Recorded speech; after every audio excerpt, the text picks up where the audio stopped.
Thank you very much for staying with us on TVC Breakfast this Thursday edition. And now to our next discussion. And of course, we start this way. Some civil society organizations have restated their support for the Economic and Financial Crimes Commission in the task of fighting economic and financial crimes as well as other acts of corruption. And given the strategic roles these CSOs play in the fight against corruption, this show of renewed support for the Antigraft agency, many analysts say, will boost the agency's war on corruption and other crimes. And this new commitment comes at a time when the EFCC's chairman, Olokooba, who heads the affairs of the Anti-Crime Commission, says his defining principle will be transparency and accountability. And Mr. Olokooba recently ordered staff of the commission to declare their assets in line with civil service regulations and procedures. This statement also hints that the helmsman would ensure the EFCC under him approaches issues diligently and that he would operate above board so there would never be doubts or questions as to the quality of their work as they continue in their mandate.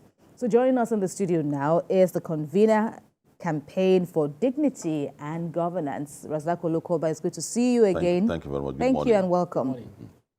All right, and only last night, I'm sure you must have, followed the news. Yeah. There was a raid on students of the Obafemi Awolowo University. The students came out to protest, went to the Ibadan zonal headquarters, that is, and following that, the new chairman of the Antigraft agency has now announced that there will no more be night raids. As it appeared, this particular protest or this particular raid occurred at night. So as the EFCC continues to make changes, I wonder what you make of, and I want us to start this way, what you make of the back and forth and now this new intervention by the EFCC. Well, first, for this new civil society, all hands must be on deck to offer support for any agency that is given the responsibility of protecting our resources and assets, either assets belonging to the federal government, state government, local government, or belonging to Nigerians. They should be up and coming, and Nigerians should also know for their arms in this regard. I know very well that when we have passed through all the things that has happened to us as a people in Nigeria, people have become very complex to rule and govern. So, which informs the reason why some people may want to resist arrest at times.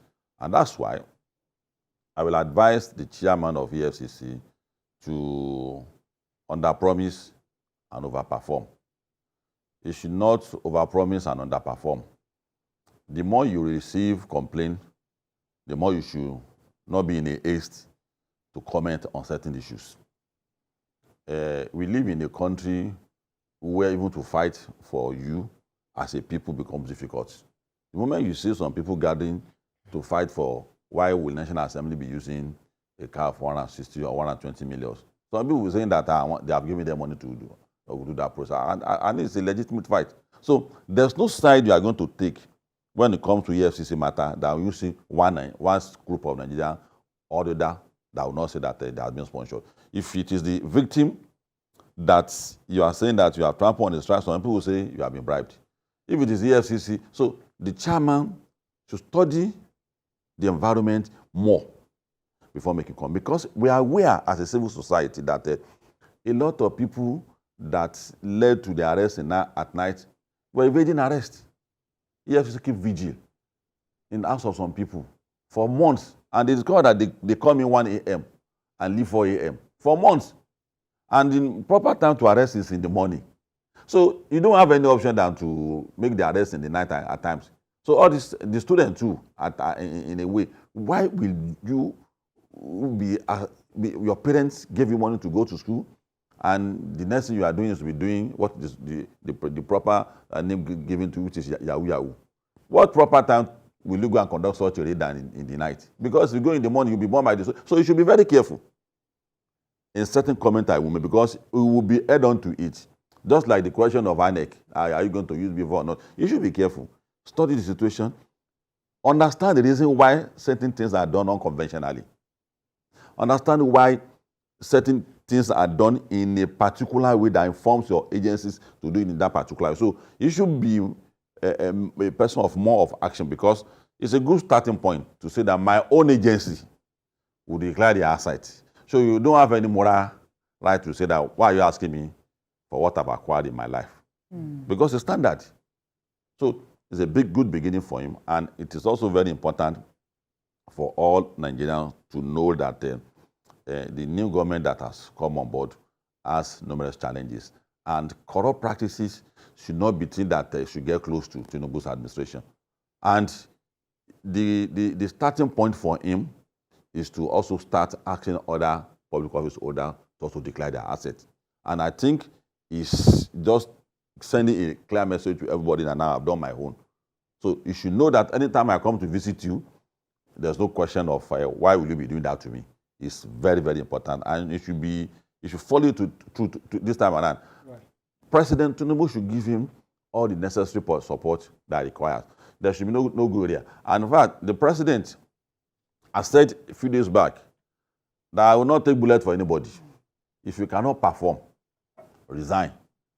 And since he has emerged as the president, we have told him several times that remove and replace anyone that doesn't want to perform. So the roadmap that the EFCC chairman has established now is we are very impressed about it, and we want to assure that I don't know the civil society that has done that, but you know by tradition that we have a relationship with the EFCC, and we will continue to offer him the necessary support in terms of, because it needs to let us understand as interface between the people and the institution. That was why I said you should be careful, because before, why will you go and be arresting people at night? But they told us their challenges. There was a particular case of a former governor. They had to pass through the eve before he was they get access to his house. So, and if you watch the video, the social media experts turned the story around. They didn't say that they have been in his house for hours. And I said, why will you insist arrest? Even last month times, when you see last month official running after lawbreakers, Nigerians say, why are you running after him? Any lawbreaker law enforcement should go after him. It's a standard all over the world. And the more equipment, the more intelligences that is involved in your arrest, the more penalty you are going to face, the more count of charges you are going to be facing at the court. So it is better if you are arrested, go and contest it. If you are arrested unlawfully, go and contest it. So if EFCC officials came to visit you as a student, why are you going to protest on his behalf? The key word. I can't be part of that such a protest. I can't be part of such a protest if I were a student. EFCC came to arrest you, my colleague, and you are going to protest them. That's aberration. That's how it says at times student radicalism has gone to rascality. Actually protesting the manner in which they are arrested, which you already which is what. But then they also said that they removed the CCTV, which probably would be proof evidence whenever they go to court. So the manner of the arrest, which they do it. So maybe that is the reason why the EFCC boss Rasaq Olokooba is saying that no sting operation should be done at night under his own watch. But Yoruba would say that it's in the night that we do. Yeah. I don't know how to put that. Yes. So, but you know what I want to say. Yeah. So, are you trying to say that it does not really matter, however, whenever arrest is carried out? You see, enforcement agents are hated all over the world, and that's why you see public opinion at times is not always in their support. When people break the law, it's not only in Nigeria. You see passerby saying, you start saying uncomplimentary against the police officer, against the FS officials. So what it needs to do now more is engagement with the people. Is it free for all? If it's public money, public fund, if he does that, at least a chunk of Nigerians will agree with him that, of course, we need to go after our people, because public ethics has broken down in Nigeria. But sorry to butt in. You said that the people can go to court to contest the manner they are arrested or anything. But that will cost cost the government more money, and they are. No, what I'm saying is that what leads to unconventional arrest in most cases because people are resisting arrest. If I come to your house and you don't resist arrest, you go to court. What I'm saying is that if your arrest is done wrongfully, you have to contest it at court instead of giving the commission the pain of coming to keep vigil at your home. Because if you resist arrest, you are running and running and running, they will define means to be able to apprehend you too. So, and the psychology that once I'm arrested, I will not get justice. We have to first remove it from our mind that if you want a society that is free, that it is not by decimating our institution. It's about also insisting that there must be standard. If you insist that there must be standard, they will sit up. But if you say that all our institutions, because you are likely not to get justice, you want to decimate the police, decimate the army, decimate, we are not helping ourselves. What we need to do is to be assertive. That of course you are doing your duty. But in doing your duty, these are the standards. These are the measures that we have. And that is what we should keep insisting that it is very, very important for EFCC to do their job the way they are supposed to be doing it. And for Nigerians also to allow them to do that. If we are wrong, if there's a crisis of identity that you are not supposed to be arrested, it will be sorted out. Even Boko Haram camp, if they go there, some of the people they were converted to Boko Haram, when they get to army headquarters, they explain themselves that at the beginning I was not a Boko Haram, but after kidnapping, they saw me as a factor that, and he was free. The one that qualified the radicalization process, not to talk of coming to arrest you over matters that court case can sort out. So for us, as a people, everything that we need to do to support EFCC must be done. We got to a point where the young people, there's a redefinition of mura now. Mura now is not about living a moderate life. Mura to them now is when you get rich by any means necessary. That's when you justify living very well. If you don't live very well now, you are considered an outcast in your society. So that inspires more young men to join the underworld. So it is our duty to support EFCC, to do everything that we are supposed to do to ensure that they succeed. Right, and the case in the OAU now has also, gone on. The school authorities have gone on, and they've also, maintained their stance that they are not after the EFCC doing their job in weeding out, unscrupulous elements within the institution, even though this raid didn't exactly happen in the school premises. But as an activist and a keen observer, what do you foresee would happen now? You've already established that there are constraints on EFCC's hands in carrying out conventional arrests, and so they resort to these nighttime raids, which have now been abolished under the reign of Mr. Olokooba so far. But looking at the constraints that we have, you've also spoken about the need to engage the public. So what options will EFCC have if we have instances where they have to keep vigil, so to speak, for long? How will they do their job? And that's why I'm saying it needs to be very careful. Because if there's a high-profile case now that people want results, there's no his officer will not keep vigil in the house of such high-profile cases. And he has made this kind of statement. They just hold him on to it. If you get to someone's house 6 a.m. in the morning, and you're unable to get access until 7 p.m., he has contravened what he has promised Nigeria that he's not going to do. That's what I'm saying. You should lay exceptions. When you are making your point, lay exceptions that we will not arrest you in the night, but make it possible for us to arrest you during the daytime. It is until when you make it difficult for us to arrest you during the daytime that we may have to come after you in the night. And in schools these days, more than half of the students in some institutions are not their students again. So it is difficult for EFCC to send the data and details of students they want to arrest to the school authority. The school authority will say that these students are not our students. This has been explained. In fact, we don't even know these numbers, some of them. But by intelligence report of EFCC shows that they are residing, through your phone, they will track you and things like that. There's about 30, 40, 50 of them come in and go out of way you every day. So in that wise, the school authority cannot be blamed because they say they are not my students. So, and the officials of EFCC needs to do their job. We have to cleanse our society of this immorality. You see, when we continue like this, they will lead, but they won't lead well. Greatness is ascribed to high moral standard. But so when we create a society that lacks morality, whatever we are, either dead or living, it's going to be with regrets that we should have done something. That's right. About where we find ourselves today. So as a result of that, it is very, very, very important to be a bit of high-handedness. It has eaten so deep into the fabric of our society. I know you are aware of this. All of us are aware of this. You know the extent of immoral things the young men do. Look at Mohbad and Naira Marley's case. Imagine. People are not even bothered about the drug issue, the immoral issue that's involved about what they are involved about are petty issues. They're not talking about these young men, see what they are doing together.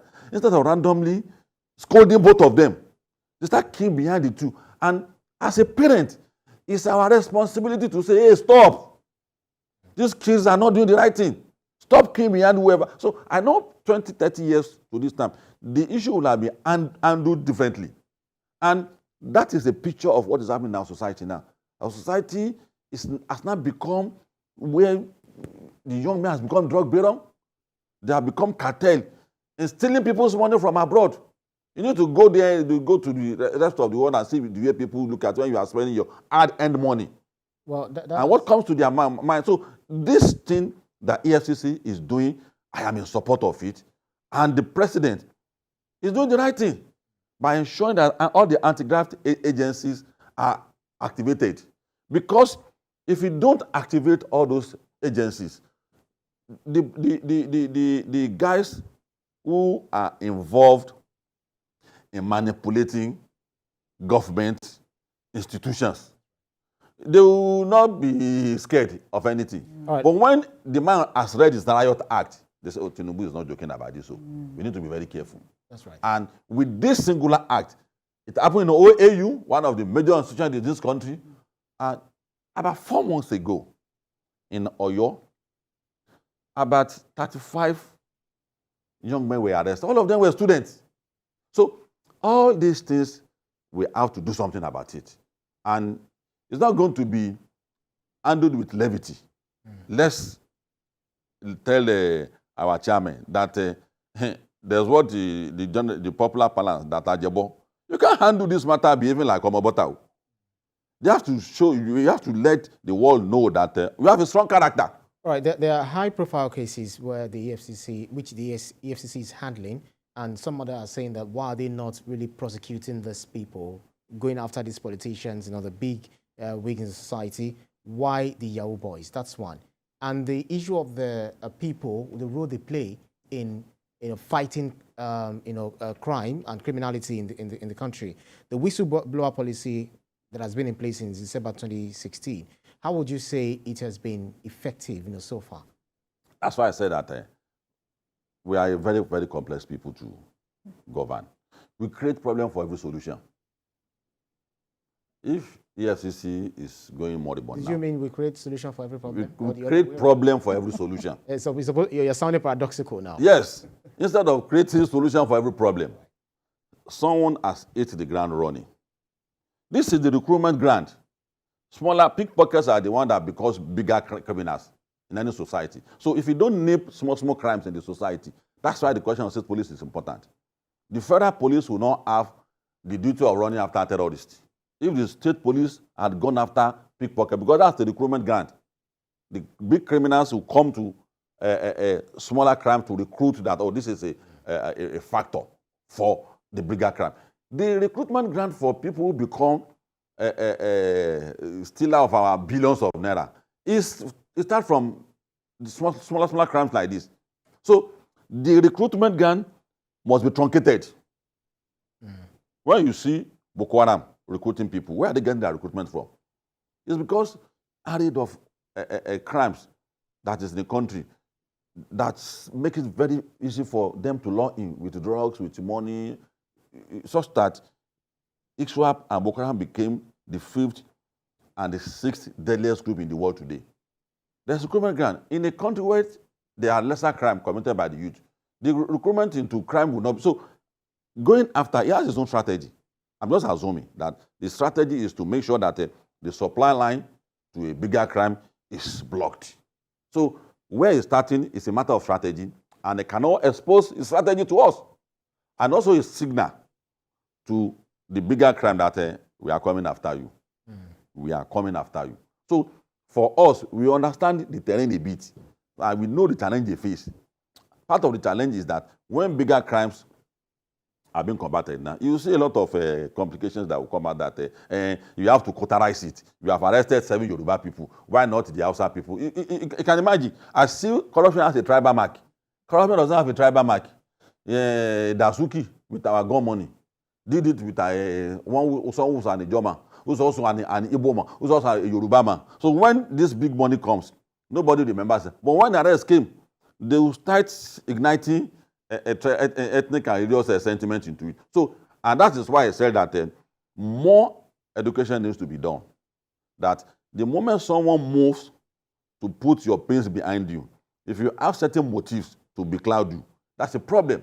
We need to keep engaging the public that no, forget about where we are going to start this anti-graft war. We can start in the market, we can start anywhere. The bottom line is like, are we running after people who have stolen money?